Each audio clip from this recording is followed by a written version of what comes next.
isku inuu uunsado maxaan leenahay hubka hadhigo nabadda ha lagu dadaalo maxaan ognahay reer Soomaaliland waa dad nabadda jecel Soomaal marka garab baan niinahay reer Tana River warday cali garab baan niitahay marka aan gacanta isqabano waa halka calano laa ilaaha illa allah ku yaalo Afrika dhexdeeda Soomaal laa ilaaha illa allah xagee uga cararayna ma jirto Soomaal marka garab baan niinahay maxaan rabaa inuu mahad celiyo ambassador Dr. Mohammed Abba Mahsan tahay waran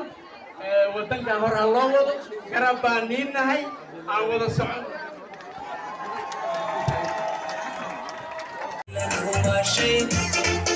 marka astaaniyo eelkiisa tahayo haysa ugaali ursoco hasoonaqa soco hasoonaqa ursoco hasoonaqa Somalila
waxaan leeyahay qof walba meeshiisa ka ciyaar online goobta la soo galin